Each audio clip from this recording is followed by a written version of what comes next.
Sila, for of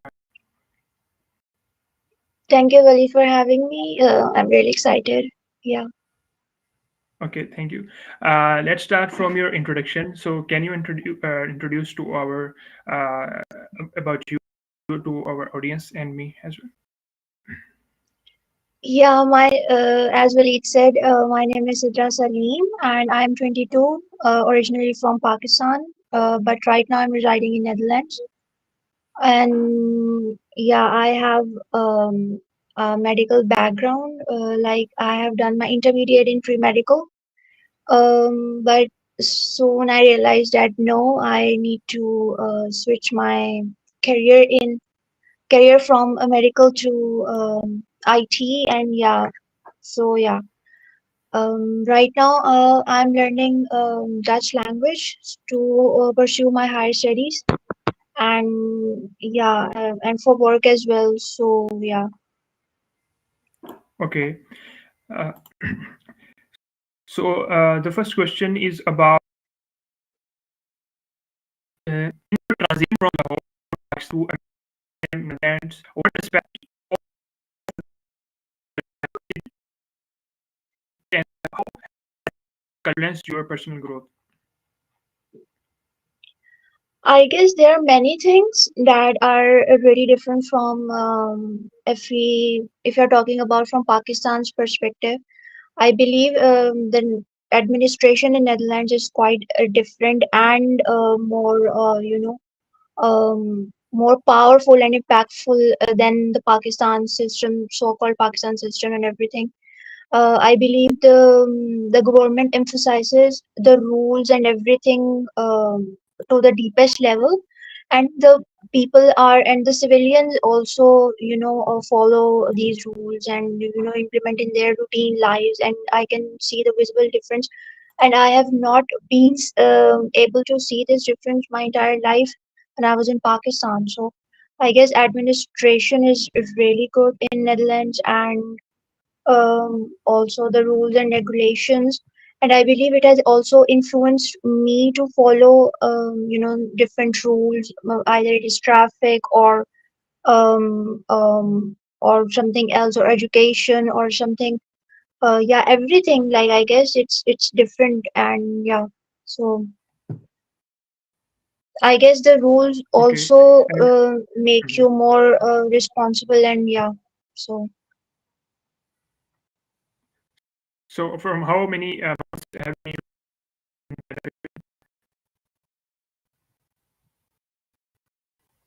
Sorry, can you repeat the question, please? Can you repeat the Netherlands? question? How many months It'll be or 1 year in February. This okay, February it will be 1 year. Yeah. okay, okay. So the next So question is: yeah. has someone who enjoys learning new language, what motivated you to start has experience in new country?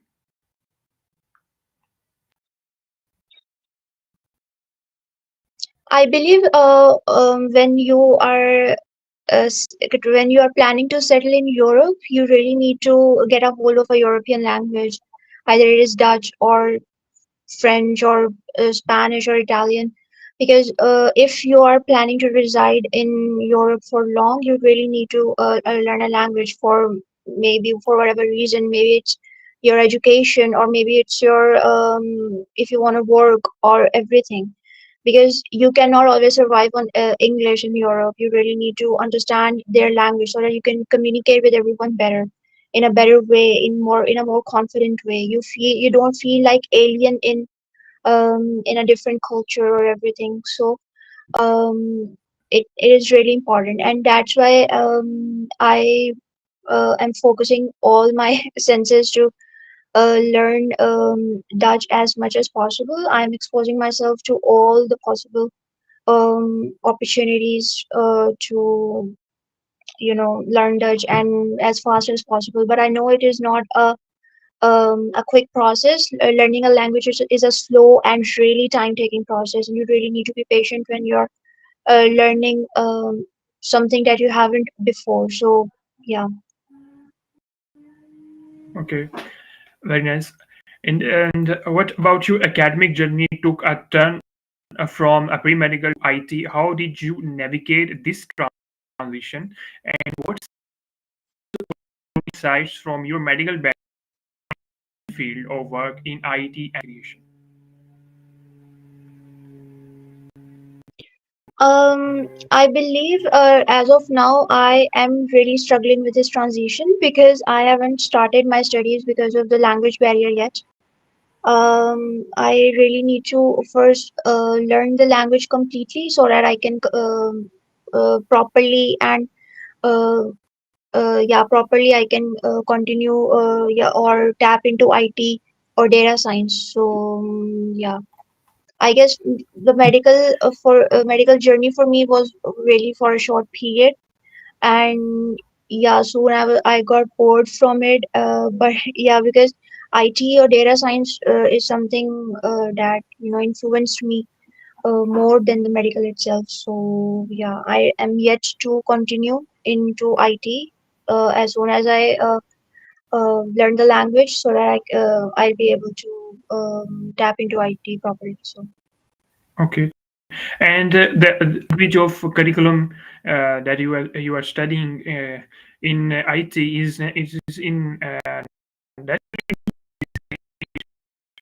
Yeah, mostly it will be in Dutch because I don't want to continue in English because whole of my life I have been studying in English. I come from an English medium school, so this time I really wanted a change in my life so that I can yeah, study in another language, in a different language. So yeah, the whole curriculum will be in Dutch, I believe. Okay, and the next question is Dutch new higher studies is a unique approach. How do you believe being a multilingual contributes to our personal and professional development, especially as you engage with different aspects of the global workforce? I believe the first thing is the confidence being a multilingual, and in both of your lives, in both personal and professional perspectives, it is really important that you are, learning a new language or you have learned a new language so that it starts influence your personal and professional lives on the whole. And either you are a part of an organization of or whatever phase you are pursuing in your life, I guess multilingualism really boosts your confidence and it helps you interact with different people coming from different cultures.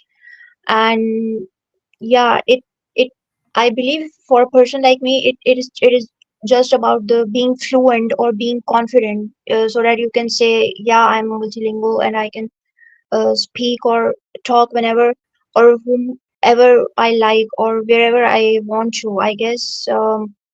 Um, I guess there is still I believe it. I don't know if it is off context or not, but I guess it is still a margin left to promote multilingualism. There should be a more awareness for the people who are learning a second language, and yeah, so that I believe the natives really sometimes really judge you when when an expat or when a non-native is learning their language. I believe they somehow make fun of them or somehow I don't know, on a lighter note, not really on the extreme end.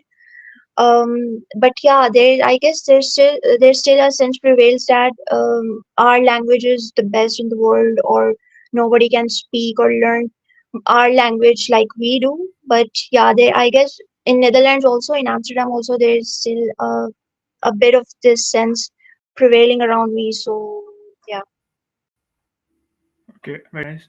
And then and what are the like cultural differences you seen in from Pakistan to the Netherlands when you travel, like I guess move everything to the Netherlands? possible. The food, yeah, the food.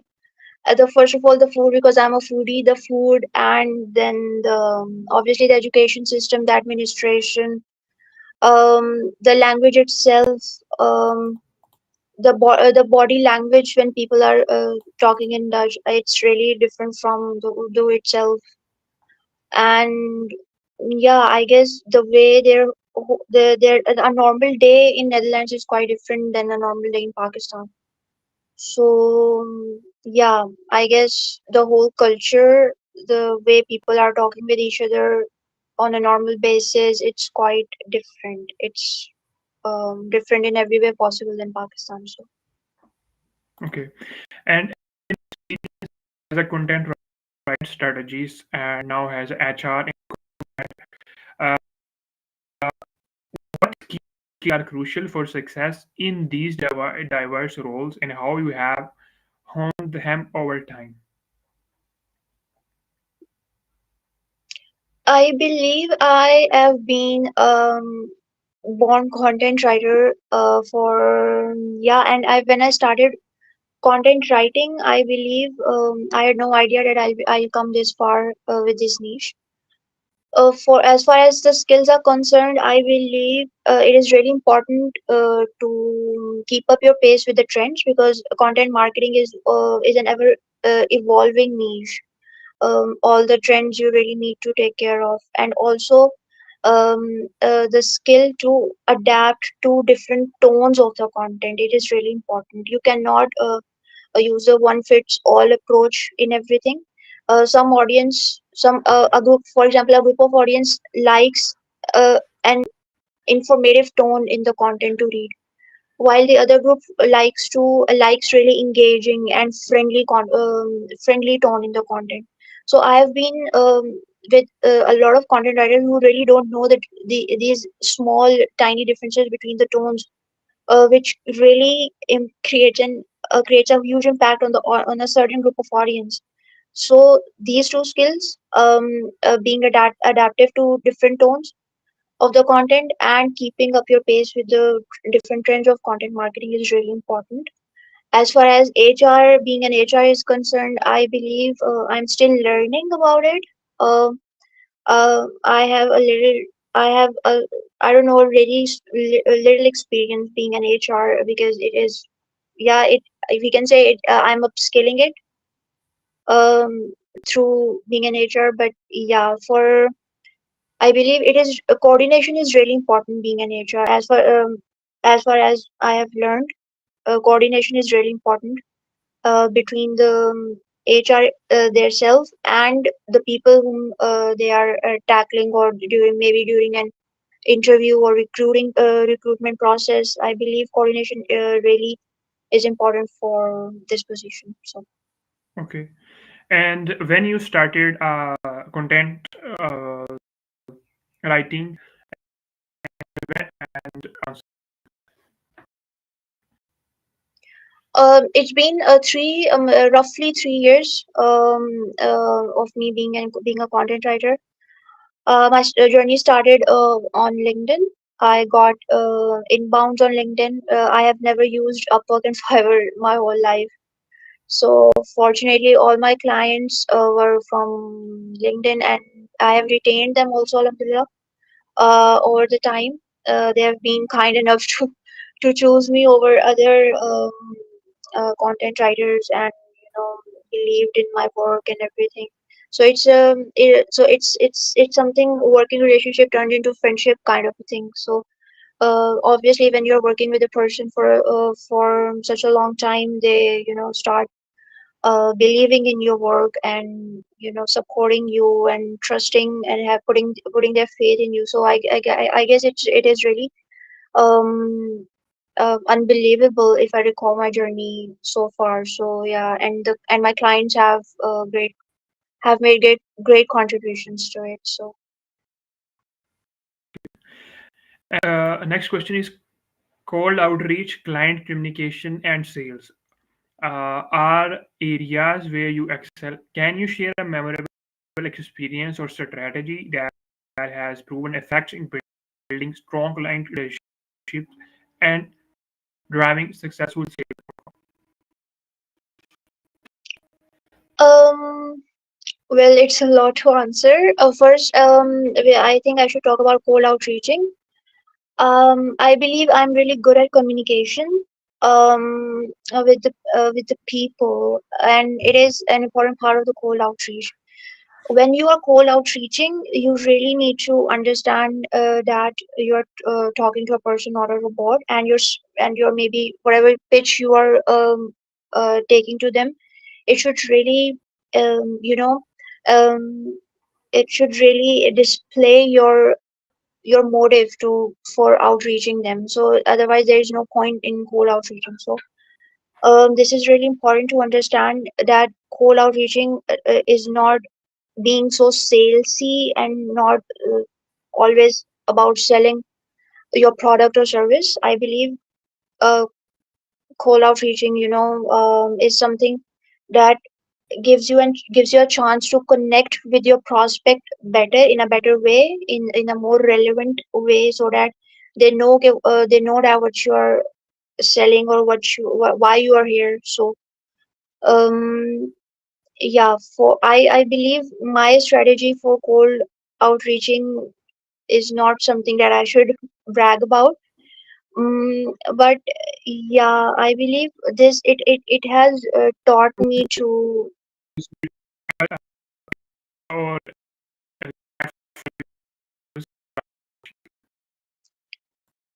I believe I am. I believe as for now, because I'm currently doing cold outreaching for a startup. I believe I am not using any tools as of now. I am doing everything manually because it is also a new thing, because as I told that I have been majorly a content writer. So these all skills, being an HR or being a cold outreaching a person, I'm just upskilling. So as of now, I'm not using any tools. So yeah.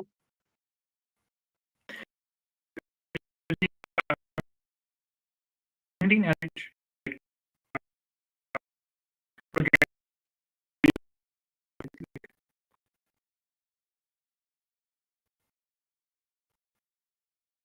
Can you repeat your question, please?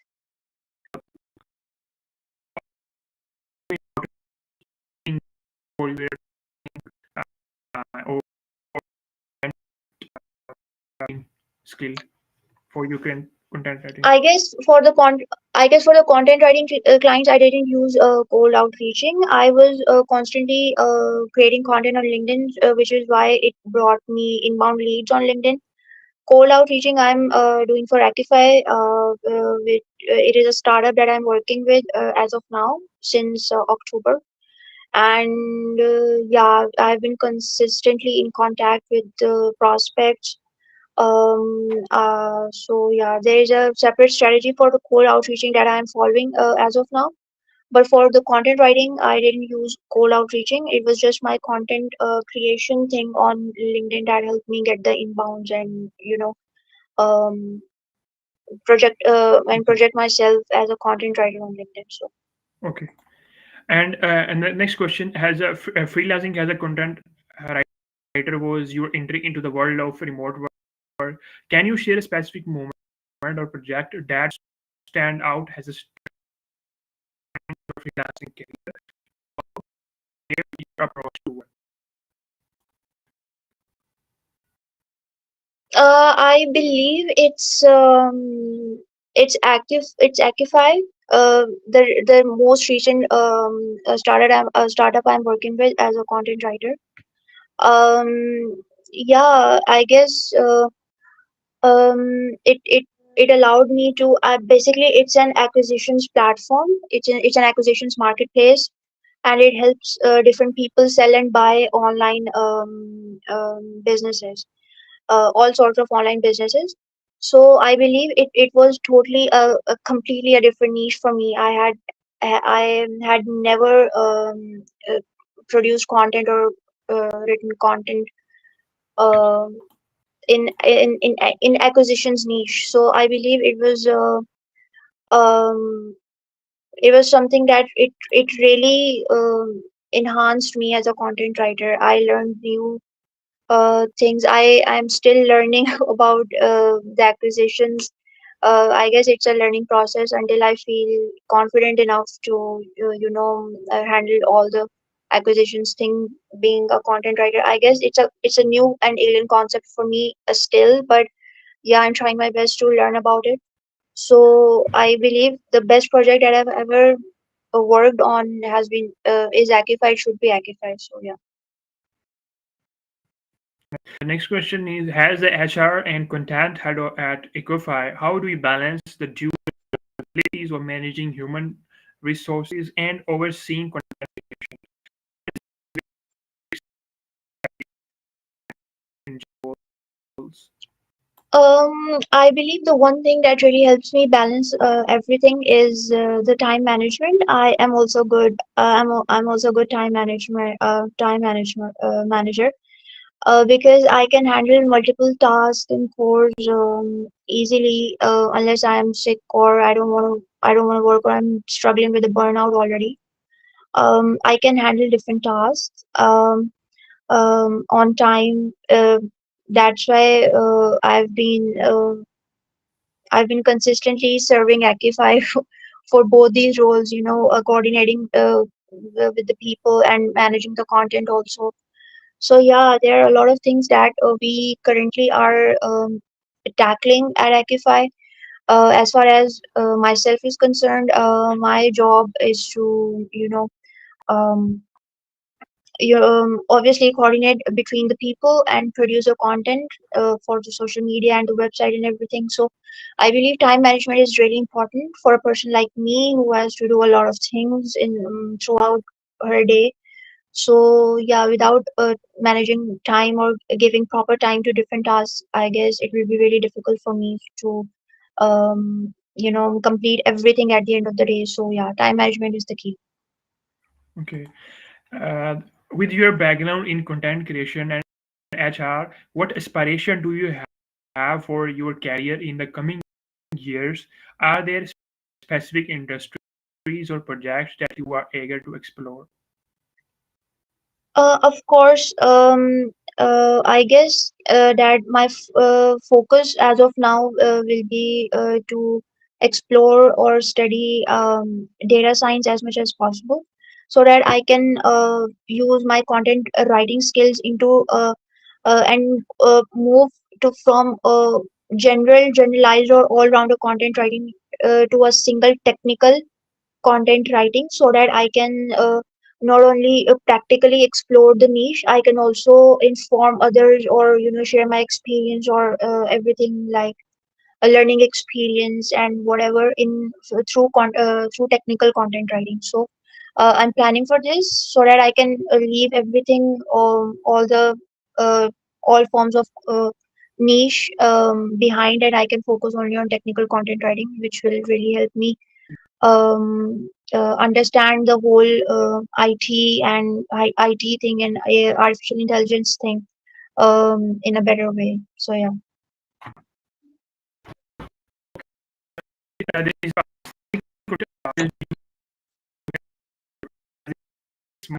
and he has a YouTube channel for it. And this is a data science by the channel. So it's helpful.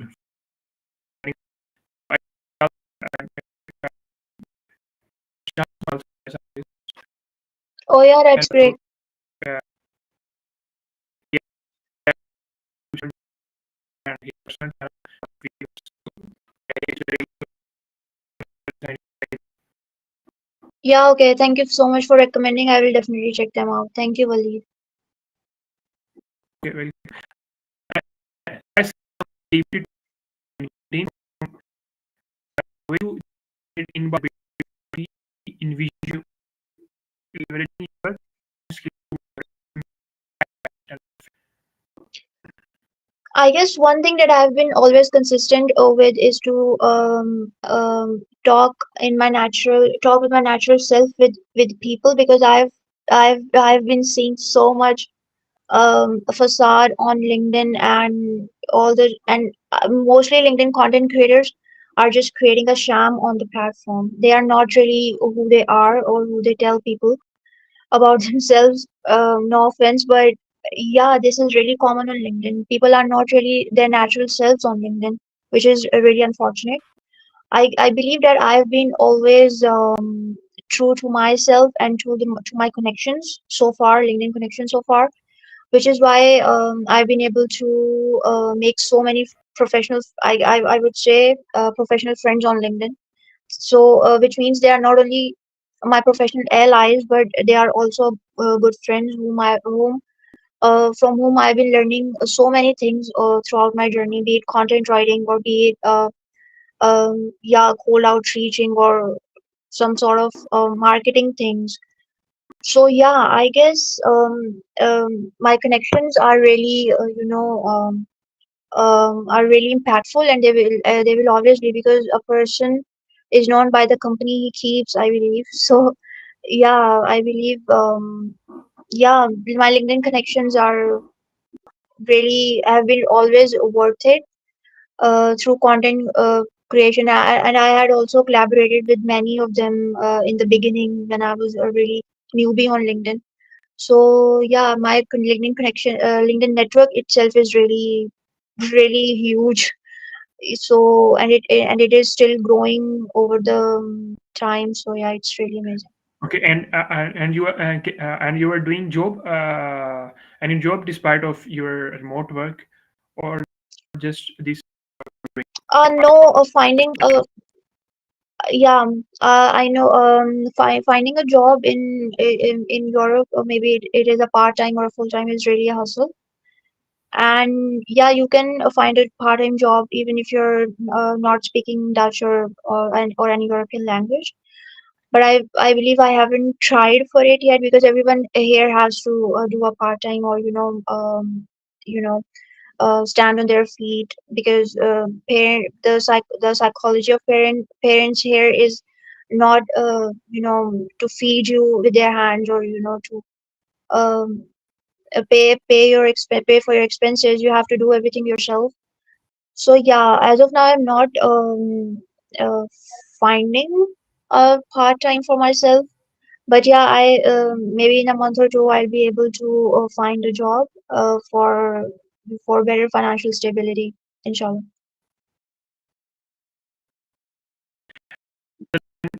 you uh, specific uh, uh, situation? I believe it's really premature to say, but I believe as of now my plan is for just bachelor's in Netherlands. Maybe for the master's I can see uh, hitting Germany or Italy. Maybe that depends on the uh, trend, or the maybe the thing that I want to study or want to explore. So yeah, it depends on um the study itself. So yeah.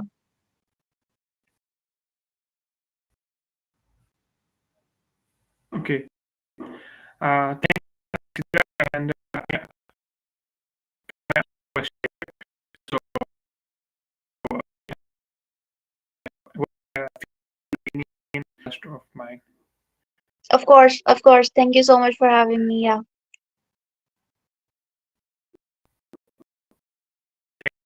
Uh, Yeah. Thank you. I had a great time.